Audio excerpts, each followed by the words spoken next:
Hai semuanya, gimana kabar kalian? Semoga selalu dalam keadaan baik. Jadi welcome back teman-teman di segmen analisa kripto, dan seperti biasa di segmen kali ini kita akan mengulas koin-koin yang udah teman-teman request di kolom komentar. Jadi udah banyak banget requestan yang masuk ya.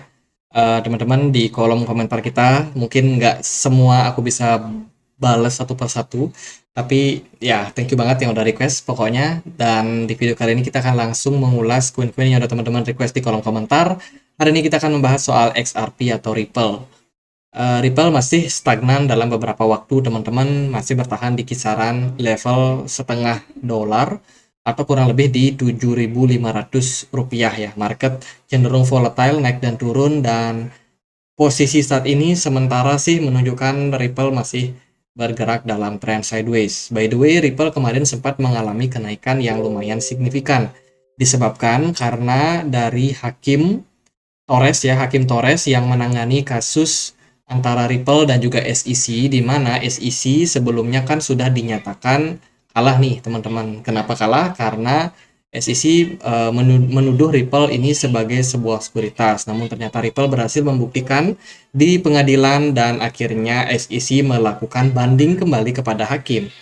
Dan di banding kali ini mereka langsung ditolak ya. SEC langsung ditolak dan otomatis Ripple dinyatakan sebagai pemenangnya. Nah, berikutnya ya kita nggak tahu apakah tindakan SEC berikutnya apakah masih akan mengajukan banding atau seperti apa. Tapi dari kesimpulan sementara yang kita dapat di sini bahwa Ripple sebenarnya sudah dinyatakan bukan sekuritas, dan ini merupakan good news untuk kepercayaan untuk altcoin, teman-teman. Jadi harusnya sih dari momen ini altcoin bisa recover juga ya, mengikuti pergerakan dari XRP kemarin. Tapi, ternyata market berkata lain. Yang pertama yang harus teman-teman perhatikan adalah likuidasi di market sangat-sangat kecil. Bond obligasi Amerika Serikat sudah naik berkali-kali lipat. Impact-nya adalah kenaikan dari US dollar. Jika kita perhatikan, US dollar itu dalam posisi menguat sejak bulan Juli 2023 kemarin dan sampai sekarang masih tetap berlangsung, teman-teman. Artinya apa? Artinya investor saat ini, alih-alih mereka menyimpan aset mereka di tempat yang berisiko seperti di saham, di kripto, mereka lebih baik untuk simpan dana mereka di obligasi pemerintah Amerika Serikat, terutama yang untuk jangka menengah dan juga jangka panjang. Dan ini tentu saja memberikan impact yang negatif untuk market kripto. Bitcoin nggak seberapa gerak, ya. Bitcoin bisa dibilang juga cenderung naik dan turun pergerakannya, namun overall sih belum ada tanda-tanda indikasi bullish. Begitu halnya juga sama XRP. Ripple so far bergerak di kisaran level 0,5 dolar atau di 0,48 dolar. Kisaran level segitulah, teman-teman. Jadi kalau kita lihat volume perdagangan memang belakangan cenderung turun. Ripple supply-nya makin lama makin banyak nih yang beredar, guys. Ya, jadi maksimum supply-nya Ripple kan ada di kisaran 100 miliar. Dan sekarang dia udah ada di poin 53 miliar, teman-teman. 53,4 miliar XRP yang sudah beredar. Dan makin lama ini akan makin bertambah. Jadi, kalau komunitas dari XRP tidak segera untuk mengambil tindakan, atau dari Ripple sendiri ya, dari perusahaannya sendiri tidak segera mengambil tindakan, maka ini mungkin akan berimpact negatif terhadap harga dari Ripple. By the way, Ripple ini bisa dibilang salah satu project yang cukup cepat nih melakukan inovasi. Belakangan ini dari CLO mereka atau Chief Legal Officer, yaitu Stuart Alderoty, ya, itu memberikan nasihat, memberikan advice untuk United States, teman-teman. Katanya contoh tuh Singapura aja pinter dalam bikin regulasi. Ya, Singapura lebih mapan dalam membuat regulasi kripto, teman-teman. Jangan ngikutin Amerika Serikat. Jadi kurang lebih ya, CTO atau CLO ini ngasih saran nih kepada pemerintah Amerika Serikat yang bener aja bikin bikin aturan ya kan. Dan Ripple beritanya memang sudah mendapatkan license.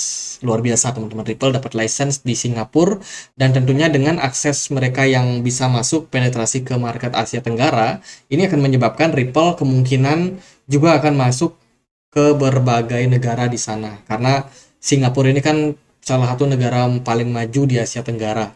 Dan tentunya dengan masuknya dia ke Singapura, mungkin Thailand, Vietnam, Indonesia itu juga akan gampang teman-teman. Ripple akan lebih gampang untuk masuk ke pasar-pasar Asia Tenggara yang lain, yang berarti adalah meningkatkan apa namanya, ekosistem daripada Ripple.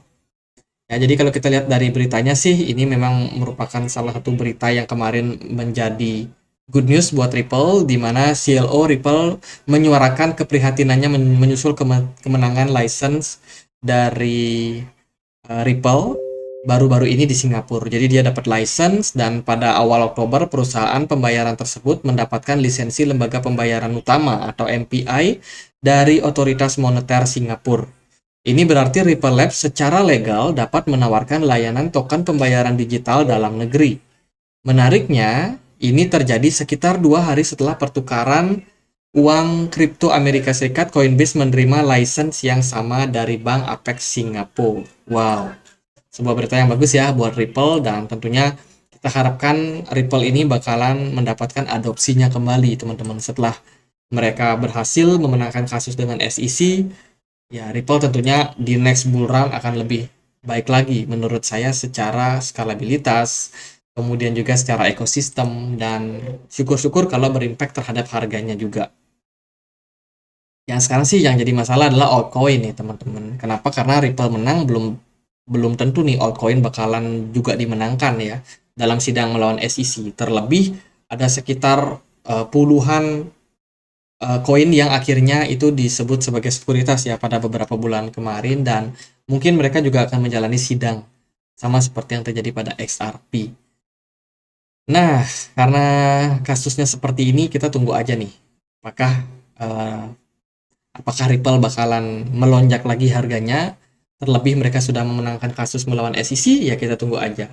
Kalau secara price action, Ripple atau XRP masih lemah, volumenya masih lemah, kemudian smart money tidak seberapa besar, dan kalau kita lihat dari MACD, masih dalam histobar merah, artinya bearish masih mendominasi.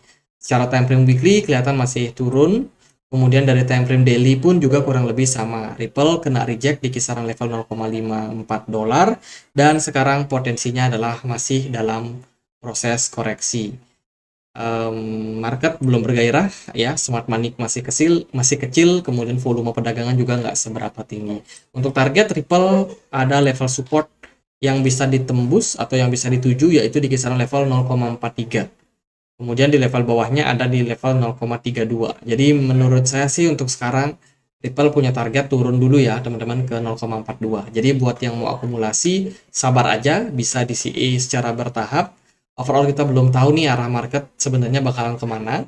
Tapi kalau menurut saya sih 2024 kita udah akan mulai masuk ke fase bullish setelah halving dari Bitcoin. Jadi gitu sih teman-teman untuk outlooknya. Paling ya buat long term investor yang mau invest ya tetap aja fokus sama tujuan kalian. Tapi kalau secara teknikal jangka pendek saya rasa masih akan ada potensi sideways ya dari Ripple, atau mungkin juga bisa saja koreksi lebih dalam lagi teman-teman. Jadi perhatikan aja level tersebut di 0,42, kemudian juga 0,32. Dan level resistance terdekat ada di kisaran 0,54, dan level resistance berikutnya yang lumayan strong ada di 0,9 dolar. Jadi gitu aja buat pembahasan Ripple, semoga bisa bermanfaat, dan akhir kata saya Andre, makasih.